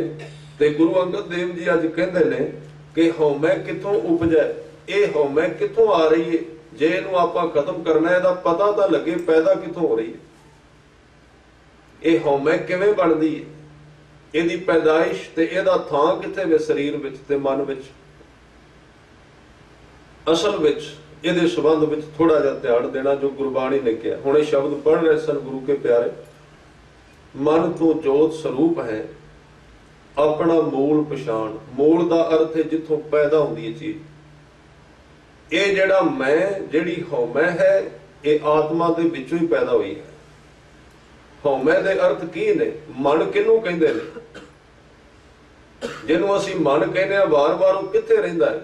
सिद्धां दे नाल ही बड़ी लंबी चौड़ी वारता हुई गुरु नानक साहब दी। उन्होंने पूछया मन कित्थे रहिंदा, क्योंकि उन्होंने थां मिथे होए ने। कुछ कहंदे ने मन इत्थे है त्रिकुटी दे विच, कुछ होर किते कहंदे ने। पर सतगुरां ने कहा मनुख दा मन 75% अख विच रहिंदा है, बाकी दा सारे शरीर विच रहिंदा है, सारे रोमां दे विच, सारे शरीर विच चलदा है। और वो जिहड़ा अख दे विच मन है, जिस वक्त जिस केंद्र दे उत्ते मनुख ज्यादा जोर देंदा है, अखां विचों निकल के उत्थे चला जाता है। मान लो आपां बड़ा स्वादिष्ट भोजन छकने आ, तुसीं वेखना बड़ा स्वादिष्ट भोजन छकिया, मनुख थोड़ियां थोड़ियां अखां बंद करता है, क्योंकि उसका सारा ध्यान फिर उस जुबान में चला जाता है। कई बारी तुसीं वेखना मनुख सामने वेख रहा है ਤੇ ਉਦਾਹਰਨ ਦੇ ਤੌਰ ਤੇ ਆਪਾਂ ਵੇਖੀਏ ਵੀ ਬੜਾ ਸੋਹਣਾ ਕੀਰਤਨ ਉਹਦੀਆਂ ਕੰਨਾਂ ਵਿੱਚ ਪਿਆ, ਤੇ ਜਦੋਂ ਕੀਰਤਨ ਦੀਆਂ ਧੁਨਾਂ ਕੰਨਾਂ ਵਿੱਚ ਪਈਆਂ ਨਾ, ਕੰਨ ਵਿੱਚ ਥੋੜਾ ਜਿਹਾ ਮਨ ਸੀ ਪਹਿਲਾਂ, ਜਦੋਂ ਕੀਰਤਨ ਦੀਆਂ ਧੁਨਾਂ ਕੰਨ ਵਿੱਚ ਪਈਆਂ ਤੇ ਮਨ ਇੱਕਦਮ ਅੱਖਾਂ ਵਿੱਚੋਂ ਨਿਕਲ ਗਿਆ ਤੇ ਅੱਖਾਂ ਆਪੇ ਬੰਦ ਹੋ ਗਈਆਂ, ਕਿਉਂਕਿ ਮਨ ਕਰਕੇ ਖੁੱਲੀਆਂ ਹੋਈਆਂ ਸਨ। ਧਿਆਨ ਸ਼ਬਦ ਵਿੱਚ ਚਲਾ ਗਿਆ। ਇਹ ਗੁਰਮਤਿ ਦਾ ਵਿਸ਼ਾ ਸ਼ਬਦ ਸੁਰਤ। ਬਹੁਤ ਸੌਖਾ ਤਰੀਕਾ ਹੈ ਸ਼ਬਦ ਵਿੱਚ ਸੁਰਤ, ਸ਼ਬਦ ਵਿੱਚ ਧਿਆਨ। ਇਹ 6ਵਾਂ ਇੰਦਰਾ ਜੀਵਨ ਦਾ, ਜਿਵੇਂ ਪੰਜ ਗਿਆਨ ਇੰਦਰੀ ਨੇ, ਅੱਖਾਂ ਨੇ ਨਾਸਿਕਾ ਹੈ, ਕੰਨ ਨੇ ਜ਼ੁਬਾਨ ਹੈ, ਤਵਚਾ ਹੈ, ਸਕਿਨ ਜਿਹਨੂੰ ਕਹਿੰਦੇ, ਇਹ 5 ਦਰਵਾਜ਼ੇ ਬਾਹਰ ਜਾਣ ਵਾਸਤੇ ਨੇ। ਤੁਸੀਂ ਸੰਸਾਰ ਨਾਲ ਜੁੜਨਾ ਹੈ ਤੇ ਇਹਨਾਂ 5 ਦੇ ਰਾਹੀਂ ਬਾਹਰ ਜਾਣਾ ਪਏਗਾ। ਔਰ ਕਿਹੜੀ ਚੀਜ਼ ਦੁਆਰਾ ਮਨੁੱਖ ਬਾਹਰ ਜਾਂਦਾ? ਧਿਆਨ ਦੁਆਰਾ ਜਾਂਦਾ ਹੈ। ਇਹਨਾਂ 5 ਦੇ ਰਾਹੀਂ ਅਸੀਂ ਬਾਹਰ ਜਾਂਦੇ ਹਾਂ, ਔਰ ਜਾਣ ਦਾ ਸਾਧਨ ਹੈ ਸਾਡਾ ਧਿਆਨ, ਸਾਡੀ ਸੁਰਤ। ਤੇ ਜੇ ਅੰਦਰ ਜਾਣਾ ਫਿਰ ਕਿੱਥੇ ਜਾਣਾ ਪਏਗਾ? ਫਿਰ ਉਸ ਧਿਆਨ ਨੂੰ ਇਹਨਾਂ 5 ਦੇ ਵਿੱਚੋਂ ਹਟਾ ਕੇ ਆਪਣੀ ਆਵਾਜ਼ ਵਿੱਚ ਲਾਉਣਾ ਪਏਗਾ, ਆਪਣੇ ਸ਼ਬਦ ਵਿੱਚ ਲਾਉਣਾ ਪਏਗਾ, ਜਿਹੜਾ ਤੁਸੀਂ ਉਚਾਰ ਰਹੇ ਹੋ, ਜਿਹੜਾ ਤੁਹਾਡਾ ਸਾਊਂਡ ਹੈ, ਜਿਹਨੂੰ ਗੁਰੂ ਸਾਹਿਬ ਕਹਿੰਦੇ ਨੇ ਅੰਦਰੋਂ ਜਿਨ ਕਾ ਮੋਹ ਟੁੱਟਾ ਤਿਨ ਕਾ ਸ਼ਬਦ ਸੱਚਾ ਸਵਾਰਿਆ। ਸਾਰੇ ਮਨੁੱਖਾਂ ਦਾ ਆਪਣਾ ਆਪਣਾ ਸ਼ਬਦ ਹੈ। ਤੁਹਾਡੇ ਸਾਰਿਆਂ ਕੋਲ ਤੁਹਾਡਾ ਸ਼ਬਦ ਹੈ, ਉਹਨੂੰ ਤੁਸੀਂ ਬੋਲ ਸਕਦੇ ਹੋ, ਉਹਨੂੰ ਤੁਸੀਂ ਜਗਾ ਸਕਦੇ ਹੋ ਕਿਸੇ ਵੀ ਵਕਤ। ਔਰ ਬਾਹਰ ਜਾਣ ਦਾ ਤਰੀਕਾ ਹੈ ਧਿਆਨ 5 ਰਾਹੀਂ, 5 ਇੰਦਰੀਆਂ ਰਾਹੀਂ ਬਾਹਰ ਜਾਂਦਾ ਹੈ, ਗਿਆਨ ਇੰਦਰੀਆਂ ਰਾਹੀਂ। ਜੇ ਇਹਨੂੰ ਅੰਦਰ ਲੈ ਕੇ ਜਾਣਾ ਹੈ ਤਾਂ ਉਹ ਰਸਤਾ ਕਿਹੜਾ ਹੈ? ਉਹ ਰਸਤਾ ਸਿਰਫ ਸ਼ਬਦ ਹੈ। ਤੂੰ ਆਪਣੇ ਧਿਆਨ ਨੂੰ ਸ਼ਬਦ ਵਿੱਚ ਪਾ ਦੇ, ਪਾ ਕੇ ਰੱਖ, ਸ਼ਬਦ ਨੂੰ ਬੋਲ ਸਹਿਜੇ ਸਹਿਜੇ, ਤੇ ਉਹਦੇ ਵਿੱਚ ਸੁਰਤ ਜੋੜ ਤੇ ਨਾਲ ਰੱਖ, ਉਹਦੇ ਵਿੱਚ ਪ੍ਰੇਮ। ਇਹ 3 ਚੀਜ਼ਾਂ ਇਕੱਠੀਆਂ ਕਰ ਦੇ। ਸ਼ਬਦ, ਧਿਆਨ ਔਰ ਪ੍ਰੇਮ ਤ੍ਰਿਵੈਣੀ ਸੰਗਮ ਹੈ। ਤਿੰਨੇ ਇਕੱਠੇ ਹੋ ਜਾਣ, ਇੱਕੋ ਥਾਂ ਤੇ ਆ ਜਾਣ। ਇਹ ਗੱਲ ਯਾਦ ਰੱਖਣਾ, ਸ਼ਬਦ ਇਕੱਲਾ ਵੱਜਦਾ ਰਿਹਾ, ਧਿਆਨ ਵਿੱਚ ਨਾ ਗਿਆ, ਰਿਪੀਟਿੰਗ ਹੋ ਜਾਏਗੀ, ਯੰਤਰ ਬਣ ਜਾਏਗਾ। ਸੁਰਤ ਤਾਂ ਹੈ ਪਰ ਸ਼ਬਦ ਕੋਈ ਨਹੀਂ ਉਚਾਰਨ ਹੋ ਰਿਹਾ ਵਿੱਚੋਂ, ਉਹ ਵੀ ਅਧੂਰਾ ਰਹਿ ਗਿਆ। ਹੁਣ ਸ਼ਬਦ ਵੀ ਹੈ ਤੇ ਧਿਆਨ ਵੀ ਵਿੱਚ ਲੱਗਾ ਹੋਇਆ ਹੈ। ਹੁਣ ਪ੍ਰੇਮ ਥੋੜਾ ਜਿਹਾ ਤੈਨੂੰ ਵਿੱਚ ਰੱਖਣਾ ਚਾਹੀਦਾ ਤਾਂ ਕਿ ਉਹ ਨਰਮ ਰਵੇ, ਉਹਦੇ ਵਿੱਚ ਕਾਲਾਪਣ ਨਾ ਹੋਵੇ, ਉਹਦੇ ਅੰਦਰ ਖਿਆਲਾਤ ਨਾ ਉੱਠਣ, ਉਹਦੇ ਵਿੱਚ ਭੱਜ ਦੌੜ ਨਾ ਹੋਵੇ, ਉਹ ਇੱਕ ਰਸ ਮਿਸੀ ਵਸਤੂ ਬਣ ਜਾਏ। ਇਸ ਲਈ 3 ਚੀਜ਼ਾਂ ਇਕੱਠੀਆਂ ਕਰਨੀਆਂ ਗੁਰਮਤਿ ਦਾ ਸਾਰ ਸਿਧਾਂਤ ਹੈ, ਸ਼ਬਦ, ਧਿਆਨ ਤੇ ਪ੍ਰੇਮ। ਤੋ ਸਤਿਗੁਰੂ ਕਹਿ ਰਹੇ ਨੇ ਹਉਮੈ ਕਿੱਥੋਂ ਪੈਦਾ ਹੁੰਦੀ? ਹਉਮੈ ਕਿਹਨੂੰ ਕਹਿੰਦੇ ਨੇ? ਹਉਮੈ ਦੇ ਅਰਥ ਨੇ ਜਿਹੜੀ ਸਾਡੀ ਅੰਦਰ ਵਾਹਿਗੁਰੂ ਨੇ ਜੋਤ ਪਾਈ ਹੈ ਨਾ, ਗੁਰਬਾਣੀ ਨੇ ਜਿਹਨੂੰ ਵਾਰ-ਵਾਰ ਜੋਤ ਸਰੂਪ ਕਿਹਾ, ਉਹ ਜਦੋਂ ਸਾਡੇ ਸਰੀਰ ਨਾਲ ਜੁੜਦੀ ਹੈ ਤੇ ਉਹ ਜਿਹੜਾ ਵਿਚਲਾ ਰਿਲੇਸ਼ਨ ਹੈ, ਜਿਵੇਂ ਪਿੱਛੋਂ ਟਰਾਂਸਫਾਰਮਰ ਤੋਂ ਇੱਥੇ ਬਲਬ ਜਗ ਰਿਹਾ ਬਾਹਰ, ਤੇ ਜਿਹੜੀਆਂ ਤਾਰਾਂ ਨੇ ਉਹਨੂੰ ਕੀ ਕਵਾਂਗੇ? ਉਹਨੂੰ ਕਵਾਂਗੇ ਮਨ ਹੈ। ਵਿਚਲਾ ਸੰਬੰਧ ਜਿਹੜਾ ਉਹਨੂੰ ਮਨ ਕਹਿੰਦੇ। ਉਹਨਾਂ 5 ਦੇ ਵਿੱਚ ਸਰੀਰ ਨਾਲ ਆਤਮਾ ਦਾ ਜਿਹੜਾ ਜੋੜ ਹੈ, ਸੰਪਰਕ ਹੈ, ਜਿਹੜੇ ਰਿਲੇਸ਼ਨ ਬਣੇ ਹੋਏ ਨੇ ਸਾਡੀ ਆਤਮਾ ਦੇ ਸਰੀਰ ਨਾਲ, ਆਤਮਾ ਤੋਂ ਲੈ ਕੇ ਤੇ ਸਰੀਰ ਤੱਕ ਦਾ ਜਿਹੜਾ ਵਿਚਲਾ ਫਾਸਲਾ ਹੈ, ਉਹ ਭਾਵੇਂ ਕਿਵੇਂ ਦਾ ਹੈ ਹੁਣ ਤੁਸੀਂ ਜਾਣੋ, ਉਹਨੂੰ ਕਹਿੰਦੇ ਨੇ ਮਨ। ਉਹਨੂੰ ਤੁਸੀਂ ਵੇਖ ਲੈਣਾ ਉਹ ਕੀ ਹੈ। ਔਰ ਉਹ ਜਿੰਨਾ ਚਿਰ ਕਾਬੂ ਵਿੱਚ ਨਹੀਂ ਆਉਂਦਾ ਉਹਨਾਂ ਚਿਰ ਕੋਈ ਸ਼ਬਦ ਵਿੱਚ ਨਹੀਂ ਟਿਕਦਾ, ਨਾ ਧਿਆਨ ਟਿਕਦਾ। ਇਸ ਲਈ ਸਤਿਗੁਰੂ ਕਹਿੰਦੇ ਹਉਮੈ ਕਿੱਥੋਂ ਉਪਜੈ? ਹਉਮੈ ਪੈਦਾ ਹੋਈ ਹੈ ਤੇਰੀ ਆਤਮਾ ਵਿੱਚੋਂ, ਕਿਵੇਂ ਜਾਏਗੀ? ਸ਼ਬਦ ਨਾਲ ਜੁੜ, ਸ਼ਬਦ ਹਉਮੈ ਨੂੰ ਕੱਟੇਗਾ। ਇਸ ਲਈ ਸਤਿਗੁਰੂ ਹਉਮੈ ਦੇ ਸੰਬੰਧ ਵਿੱਚ ਬਚਨ ਕਹਿ ਰਹੇ ਨੇ, ਹਉਮੈ ਇਹਾ ਜਾਤ ਹੈ, ਹਉਮੈ ਕਰਮ ਕਮਾਹੇ। ਜਾਤ ਦਾ ਅਰਥ ਹੁੰਦਾ ਹੈ ਪਹਿਚਾਣ ਕਰਨੀ, ਸਟੀਕਰ ਲਾ ਦੇਣਾ ਵੀ ਇਹ ਕੌਣ ਹੈ। ਜਦੋਂ ਮਨੁੱਖ ਨੂੰ ਪੈਦਾ ਕੀਤਾ ਪ੍ਰਮਾਤਮਾ ਨੇ ਤੇ ਉਹਦੇ ਵਿੱਚ ਉਹ ਆਪ ਹੀ ਬੈਠਾ ਹੋਇਆ ਸਾਰੇ ਦਾ ਸਾਰਾ, ਉਹਦੇ ਵਿੱਚ ਹੋਰ ਕੋਈ ਨਹੀਂ ਹੈ। ਪਰ ਮਨੁੱਖ ਦੀ ਹੋਂਦ ਨੂੰ ਬਰਕਰਾਰ ਰੱਖਣ ਵਾਸਤੇ ਵਿੱਚ ਇੱਕ ਛੋਟੀ ਜਿਹੀ ਹੋਂਦ ਪਾ ਦਿੱਤੀ, ਮੈਂ ਮੇਰੀ ਦੀ, ਤੇ ਮਨੁੱਖ ਨੇ ਆਪਣਾ ਨਾਂ ਧਰਾ ਲਿਆ, ਮੈਂ ਫਲਾਣਾ ਸਿੰਘ ਆ। ਉਹਦੇ ਅੰਦਰ ਖਿਆਲ ਬਣ ਗਏ। ਜਿਵੇਂ ਬੱਚਾ ਹੁੰਦਾ ਉਹਦੇ ਵਿੱਚ ਕੋਈ ਉਹਨੂੰ ਪਤਾ ਨਹੀਂ ਮੈਂ ਕੌਣ, ਜਿੰਨਾ ਚਿਰ ਉਹ ਸੁਣਦਾ ਨਹੀਂ ਨਾ ਆਲੇ ਦੁਆਲੇ, ਉਹਨੂੰ ਲੋਕ ਦੱਸਦੇ ਨੇ ਤੇਰਾ ਨਾਮ ਇਹ ਰੱਖਿਆ ਗਿਆ, ਉਹਨੂੰ ਪਤਾ ਨਹੀਂ ਹੈ। ਉਹਦੇ ਕੰਨਾਂ ਵਿੱਚ ਪਰਪੱਕ ਕੀਤਾ ਜਾਂਦਾ ਤੂੰ ਫਲਾਣਾ ਸਿੰਘ ਹੈ। ਉਹ ਨਾਮ ਉਹਦੇ ਮਾਈਂਡ ਦੇ ਵਿੱਚ ਭਰਿਆ ਜਾਂਦਾ ਹੈ, ਔਰ ਉਹ ਜਿਹੜਾ ਨਾਮ ਹੈ ਉਹ ਪਕੜ ਲੈਂਦਾ ਮਨ, ਤੇ ਉਥੋਂ ਹਉਮੈ ਦੇ ਬੀਜ ਸ਼ੁਰੂ ਹੁੰਦੇ ਨੇ, ਉਥੋਂ ਮੈਂ ਸ਼ੁਰੂ ਹੁੰਦੀ, ਉਹਨੂੰ ਪਤਾ ਲੱਗਣਾ ਸ਼ੁਰੂ ਹੋ ਜਾਂਦਾ ਮੈਂ ਕੌਣ। अपना नाम बना लेंदा है। उस नाम तो ये जिहड़ा नाम दिता गया है, फिर वो ज्यों ज्यों अगे वधदा है त्यों त्यों हौमे का आकार होर वड्डा हो जाता है, होर वड्डा हो जाता है।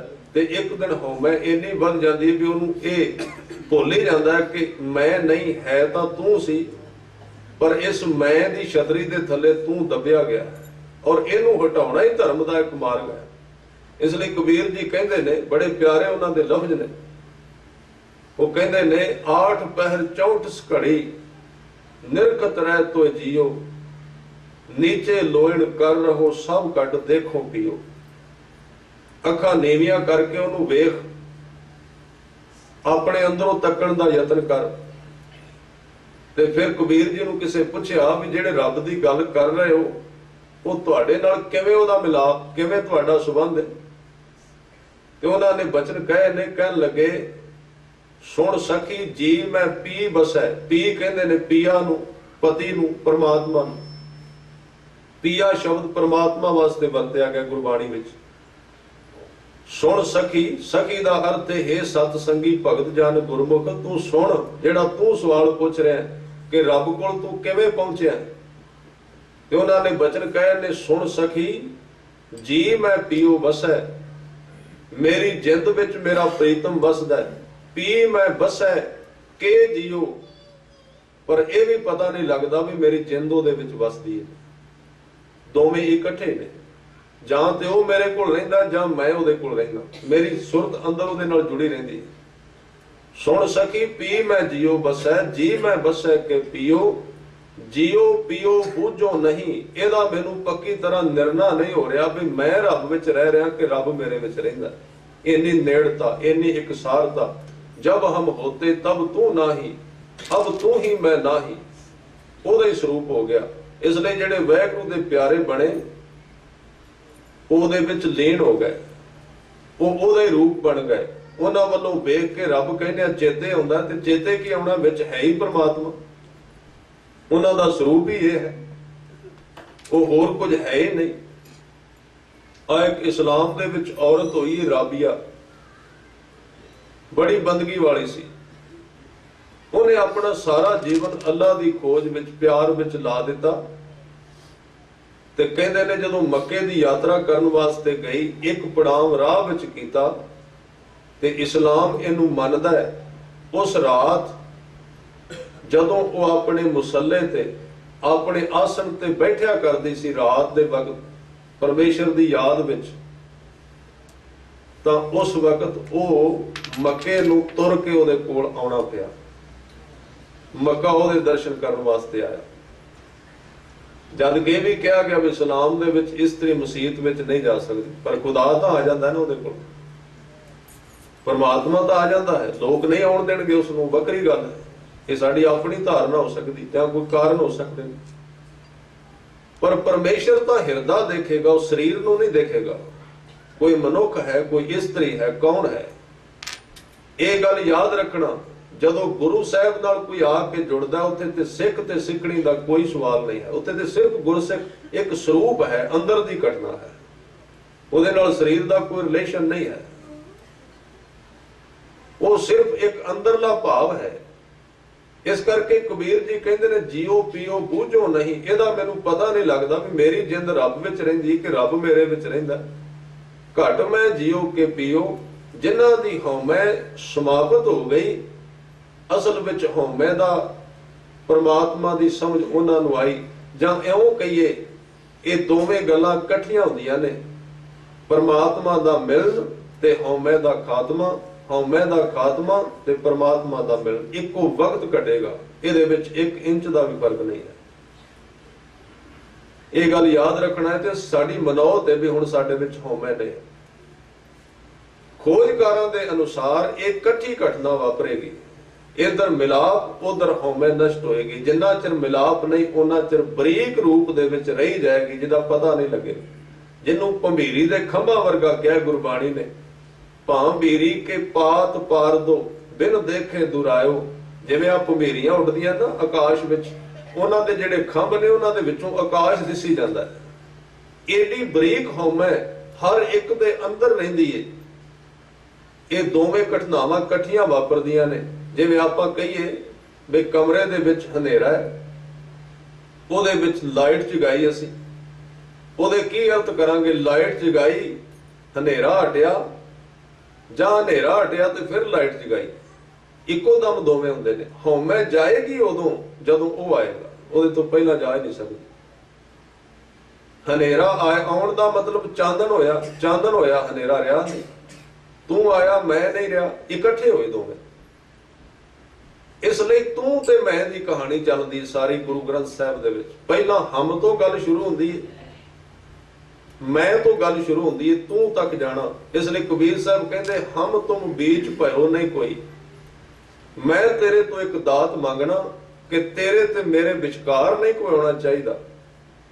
ਤੇ ਜਦੋਂ ਹਮ ਤੁਮ ਬੀਚ ਭਇਓ ਨਹੀਂ ਕੋਈ, ਉਦੋਂ ਫਿਰ ਇੱਕ ਹੋਰ ਘਟਨਾ ਵਾਪਰੀ ਜਿਹੜੀ ਗੁਰੂ ਅਰਜਨ ਦੇਵ ਜੀ ਨੇ ਕਿਹਾ ਕਿ ਜਿਸ ਕਾ ਤਨ ਮਨ ਧਨ ਸਭ ਤਿਸ ਕਾ ਸੋਈ ਸੁਗੜ ਸੁਜਾਨੀ, ਤਿਨ ਹੀ ਸੁਣਿਆ ਦੁੱਖ ਸੁਖ ਮੇਰਾ ਤਉ ਬਿਦ ਨੇਕੀ ਖਟਾਨੀ, ਜੀ ਕੀ ਏਕੈ ਹੀ ਪੈਮਾਨੀ, ਅਵਰ ਜਤਨ ਕਰ ਰਹਿ ਬਹੁ ਤੇਰੇ, ਤਿਨ ਤਿਲ ਨਹੀਂ ਕੀਮਤ ਜਾਨੀ, ਅੰਮ੍ਰਿਤ ਨਾਮ ਨਿਰਮੋਲਕ ਹੀਰਾ ਗੁਰ ਦੀਨੋ ਮੰਤਾਨੀ, ਡਿਗੈ ਨਾ ਡੋਲੇ ਦ੍ਰਿੜ ਕਰ ਰਹਿਓ ਪੂਰਨ ਹੋਏ ਤ੍ਰਿਪਤਾਨੀ, ਓਏ ਜੋ ਬੀਚ ਹਮ ਤੁਮ ਕਛ ਹੋਤੇ। ਆ ਜਿਹੜੀ ਅੰਦਰ ਹਮ ਤੁਮ ਚੱਲਦੀ ਸੀ ਨਾ, ਕਦੀ ਮੈਂ ਕਦੀ ਤੂੰ, ਕਦੀ ਮੈਂ ਕਦੀ ਤੂੰ, ਓਏ ਜੋ ਬੀਚ, ਬੀਚ ਦਾ ਅਰਥ ਹੈ ਮਨ ਵਿੱਚ। ਹਮ ਤੁਮ ਕਛ ਹੋਤੇ ਤਿਨ ਕੀ ਬਾਤ ਬਿਲਾਨੀ, ਬਿਲਾਨੀ ਦਾ ਅਰਥ ਉਹ ਚੀਜ਼ਾਂ ਚਲੀਆਂ ਗਈਆਂ, ਹੁਣ ਮੈਂ ਨਹੀਂ ਰਹੀ, ਕੱਲਾ ਤੂੰ ਹੈ। ਇਸ ਕਰਕੇ ਐਸਾ ਵਿਅਕਤੀ ਇੱਕ ਐਸੀ ਗ੍ਰਿਫਤ ਵਿੱਚ, ਇੱਕ ਐਸੇ ਨਸ਼ੇ ਵਿੱਚ ਡੁੱਬ ਜਾਂਦਾ ਹੈ ਕਿ ਉਹ ਆਪਣੇ ਸਾਈਨ, ਆਪਣਾ ਨਾਮ ਇੱਕ ਸੁਪਨਾ ਦੇਖਦਾ ਹੈ। ਉਹ ਆਪਣੇ ਸਰੀਰ ਨੂੰ ਇੱਕ ਸੁਪਨੇ ਵਾਂਗੂ ਦੇਖਦਾ ਹੈ, ਉਹ ਆਪਣੇ ਸਾਰੇ ਸਿਸਟਮ ਨੂੰ ਇੱਕ ਸੁਪਨੇ ਵਾਂਗੂ ਦੇਖ ਰਿਹਾ ਹੈ, ਕਿਉਂਕਿ ਦੇਖ ਰਿਹਾ ਵੀ ਮੇਰਾ ਮੁਝ ਮੈਂ ਕਿਛ ਨਹੀਂ, ਜੋ ਕੁਛ ਹੈ ਸੋ ਤੇਰਾ, ਤੇਰਾ ਤੁਝ ਕੋ ਸੌਂਪ ਤੇ ਕਿਆ ਲੱਗਾ ਮੇਰਾ। ਜਦੋਂ ਤੇਰਾ ਹੋ ਗਿਆ ਫਿਰ ਮੇਰਾ ਉਹਦੇ ਵਿੱਚ ਬਚਿਆ ਕੀ ਹੈ। ਇਸ ਤਰ੍ਹਾਂ ਦੀ ਇੱਕ ਅਵਸਥਾ, ਇਹ ਹਉਮੈ ਦਾ ਪ੍ਰਤੀਕ। ਹਉਮੈ ਇਹ ਜਾਤ ਹੈ, ਸਿਰਫ ਥੋੜੀ ਜੀ ਇੱਕ ਪਾਈ ਸੀ ਵਿੱਚ ਮਨੁੱਖ ਨੂੰ ਚਲਾਉਣ ਵਾਸਤੇ। ਜਾਤ ਦਾ ਅਰਥ ਹੈ ਵੀ ਇਹਨੂੰ ਥੋੜਾ ਜਿਹਾ ਪਤਾ ਰਵੇ ਮੈਂ ਕੌਣ ਹਾਂ, ਪਰ ਇਹ ਵੱਧ ਗਈ ਸਾਡੇ ਵਿੱਚ, ਜ਼ਿਆਦਾ ਹੋ ਗਈ। ਹਉਮੈ ਇਹ ਜਾਤ ਹੈ, ਹਉਮੈ ਕਰਮ ਕਮਾਏ। ਇਸ ਹਉਮੈ ਦੇ ਆਸਰੇ ਮਨੁੱਖ ਫਿਰ ਕਰਮ ਕਮਾਉਂਦਾ ਹੈ। ਹਉਮੈ ਇਹ ਬੰਧਨਾ, ਬੰਧਨਾ, ਹਉਮੈ ਬੰਧਨ ਹੈ ਮਨ ਦਾ, ਮਨ ਨੂੰ ਪਕੜ ਕੇ ਰੱਖਦੀ ਹੈ। ਫਿਰ ਜੋਨੀ ਪਾਏ ਤੇ ਪਰਤ ਕੇ ਮਨੁੱਖ ਨੂੰ ਫਿਰ ਜੋਨਾਂ ਵਿੱਚ ਪੈਣਾ ਪੈਂਦਾ। ਫਿਰ ਉਹਨਾਂ ਦੁੱਖਾਂ ਦੀ ਰਿਪੀਟਿੰਗ, ਫਿਰ ਦੁਹਰਾਈ, ਫਿਰ ਉਹ ਸਾਰੇ ਦੁੱਖ, ਫਿਰ ਉਹ ਸਾਰਾ ਕਲੇਸ਼ ਉਹਦੇ ਗਲ ਵਿੱਚ ਪੈਂਦਾ ਹਉਮੈ ਕਰਕੇ। ਹਉਮੈ ਕਿੱਥੋਂ ਉਪਜੈ ਕਿਤ ਸੰਜਮ ਇਹ ਜਾਏ। ਇਹ ਹਉਮੈ ਕਿੱਥੋਂ ਪੈਦਾ ਹੁੰਦੀ ਹੈ ਤੇ ਕਿਹੜੀ ਜੁਗਤ ਨਾਲ ਇਹ ਖਤਮ ਹੋ ਸਕਦੀ। ਹਉਮੈ ਇਹੋ ਹੁਕਮ ਹੈ ਪਿਆ ਕਿਰਤ ਫਿਰਾਏ। ਇਹ ਤੇ ਸਪਸ਼ਟ ਕਰ ਦਿੱਤਾ ਗੁਰੂ ਸਾਹਿਬ ਨੇ ਕਿ ਤੇਰੇ ਵਿੱਚ ਥੋੜੀ ਜਿਹੀ ਲੇਸ ਮਾਤਰ ਹਉਮੈ ਵਾਹਿਗੁਰੂ ਨੇ ਪਾਈ ਸੀ। ਕਿਉਂ? ਤਾਂ ਕਿ ਤੂੰ ਥੋੜਾ ਜਿਹਾ ਸੰਸਾਰ ਵਿੱਚ ਵਿਚਰਦਾ ਰਹੇ, ਪਰ ਤੂੰ ਸਾਰੀ ਆਪਣੀ, ਜਿਹਨੂੰ ਆਪਾਂ ਇੱਕ ਪੰਜਾਬੀ ਦਾ ਮੁਹਾਵਰਾ ਹੈ, ਉਹ ਬੜਾ ਸਰਲ ਹੈ ਤੇ ਇਸ ਚੀਜ਼ ਨੂੰ ਸਮਝ ਵਿੱਚ ਆਉਣ ਦੇਗਾ। ਪੁਰਾਣੇ ਸਮੇਂ ਦੇ ਵਿੱਚ ਸਾਰੇ ਲੋਕਾਂ ਦੇ ਘਰ ਵਿੱਚ ਅੱਗ ਨਹੀਂ ਸੀ ਹੁੰਦੀ, ਪਿੰਡ ਵਿੱਚ ਇੱਕ ਦੋ ਘਰਾਂ ਵਿੱਚ ਅੱਗ ਹੁੰਦੀ ਸੀ, ਔਰ ਦੂਜੇ ਉਹਦੇ ਘਰੋਂ ਲਿਜਾ ਕੇ ਅੱਗ ਲੈਣ ਜਾਂਦੇ ਹੁੰਦੇ ਸੀ। ਉਹਦੇ ਉੱਤੇ ਇੱਕ ਮੁਹਾਵਰਾ ਹੈ ਵੀ ਕੋਈ ਬੀਬੀ ਅੱਗ ਲੈਣ ਗਈ ਕਿਸੇ ਘਰ ਵਿੱਚੋਂ ਤੇ ਘਰ ਦੇ ਕਬਜ਼ਾ ਕਰਕੇ ਬੈਠ ਗਈ। ਹਉਮੈ ਦਾ ਅਰਥ ਇਹ ਹੈ, ਸਿਰਫ ਲੋੜ ਸੀ ਜੀਵਨ ਦੀ, ਸਿਰਫ ਜ਼ਰੂਰਤ ਸੀ, ਥੋੜੀ ਜਿਹੀ ਲੇਸ ਮਾਤਰ ਇੱਕ ਨਿਸ਼ਾਨ ਪਾਇਆ ਸੀ ਪ੍ਰਮਾਤਮਾ ਨੇ। ਜਿਵੇਂ ਇੱਕ ਚਿੱਟ ਲਾ ਦਿੱਤੀ ਜਾਂਦੀ ਹੈ ਵੀ ਫਲਾਣੀ ਚੀਜ਼ ਇਹ ਕੀ ਹੈ, ਇਹ ਮਨੁੱਖ ਫਲਾਣਾ ਕੌਣ ਹੈ, ਪਰ ਅਸੀਂ ਸਾਰੇ ਸਰੀਰ ਨੂੰ ਪਾਲਿਸ਼ ਕਰ ਲਈ ਹਉਮੈ ਦੀ। ਹੁਣ ਹਉਮੈ ਤੋਂ ਬਿਨਾਂ ਅੰਦਰ ਦਿਸਦਾ ਹੀ ਕੁਝ ਨਹੀਂ, ਉਹ ਜ਼ਿਆਦਾ ਹੋ ਗਈ। ਸਿਰਫ ਇਹ ਕਾਰਨ ਵਿੱਚ ਹਉਮੈ ਦੁਸ਼ਟੀ ਪਾਈ, ਥੋੜੀ ਜਿਹੀ ਪਾਈ ਸੀ। ਹਉਮੈ ਇਹੋ ਹੁਕਮ ਹੈ ਪਿਆ ਕਿਰਤ ਫਿਰਾਏ। ਇਹ ਤਾਂ ਪਾਈ ਗਈ ਸੀ ਮਨੁੱਖ ਕਿਰਤ ਕਰ ਸਕੇ, ਥੋੜਾ ਜਿਹਾ ਤੁਰੇ, ਜੀਵਨ ਆਪਣਾ ਗੁਜ਼ਾਰ ਲਵੇ। ਫਿਰ ਇਹ ਖਤਮ ਕਿਵੇਂ ਹੋਏ? ਸਤਿਗੁਰੂ ਕਹਿੰਦੇ ਹਉਮੈ ਦੀਰਘ ਰੋਗ ਹੈ। ਦੀਰਘ ਦਾ ਅਰਥ ਹੁੰਦਾ ਲੰਮਾ, ਪੁਰਾਣਾ ਹੈ, ਬੜੇ ਚਿਰ ਦਾ, ਟਾਈਫਾਈਡ ਹੋ ਚੁੱਕਾ ਹੈ, ਹੁਣ ਦਵਾਈਆਂ ਵੀ ਕੰਮ ਨਹੀਂ ਕਰਦੀਆਂ। ਨਾ ਇਹ ਹਉਮੈ ਦਾ ਬੁਖਾਰ ਜਿਹੜਾ ਕਿਸੇ ਥਰਮਾਮੀਟਰ ਵਿੱਚ ਆਉਂਦਾ ਹੈ, ਮਨੁੱਖ ਕਹਿ ਦਿੰਦਾ ਜੀ ਕੋਈ ਨਹੀਂ ਮੇਰੇ ਵਿੱਚ ਹਉਮੈ, ਸ਼ਬਦ ਬੜੇ ਠੀਕ ਨੇ, ਮੈਂ ਨਿਭ ਜਾਣਾ, ਮੈਂ ਬੜਾ ਨਿਮਰਤਾ ਵਿੱਚ, ਪਰ ਇੱਕ ਇਸ ਤਰ੍ਹਾਂ ਦਾ ਗੁਮਾਨ ਜਿਹੜਾ ਮਨ ਦੇ ਗਹਿਰੇ ਤਲ ਵਿੱਚ ਰਹਿੰਦਾ ਹੈ, ਜਿਹੜਾ ਮਿਲਾਪ ਤੋਂ ਬਿਨਾਂ ਨਿਕਲ ਹੀ ਨਹੀਂ ਸਕਦਾ, ਉਹਨੂੰ ਸਤਿਗੁਰੂ ਕਹਿੰਦੇ ਨੇ ਖਿਆਲ ਕਰੀ ਇਹ ਐਵੇਂ ਤੇਰਾ ਭੁਲੇਖਾ ਹੋ ਸਕਦਾ ਹੈ, ਮਾਣ ਅੰਦਰੋਂ ਨਹੀਂ ਗਿਆ। ਕਬੀਰ ਮਾਇਆ ਤਜੀ ਤਾਂ ਕਿਆ ਭਇਆ, ਜੋ ਮਾਣ ਤਜਿਆ ਨਹੀਂ ਜਾਏ। ਹੋਰ ਤਾਂ ਛੱਡ ਦਿੱਤਾ, ਮਾਇਆ ਦੇ ਥਾਂ ਤੇ ਮਾਣ ਆ ਕੇ ਬਹਿ ਗਿਆ। ਮਾਨ ਮੁਨੀ ਮੁਨੀਵਰ ਗਲੇ, ਮਾਣ ਸਭੈ ਕੋ ਖਾਏ। ਇਸ ਲਈ ਇਹ ਹਉਮੈ ਸਿਰਫ ਉਸ ਦਿਨ ਜਾਏਗੀ। ਇਸ ਲਈ ਹਜ਼ੂਰ ਨੇ ਜਿੱਥੇ ਸੰਸਾਰੀ ਦੀ ਹਉਮੈ ਦਾ ਵਰਣਨ ਕੀਤਾ, ਉੱਥੇ ਮਾਣ ਦਾ ਵਾਰ-ਵਾਰ ਵਰਣਨ ਕੀਤਾ। ਵੇਖੀ ਸੰਸਾਰ ਦੀ ਹਉਮੈ ਛੱਡ ਗਿਆ, ਕਿਤੇ ਧਰਮ ਦੀ ਹਉਮੈ ਅੰਦਰ ਬੈਠ ਗਈ।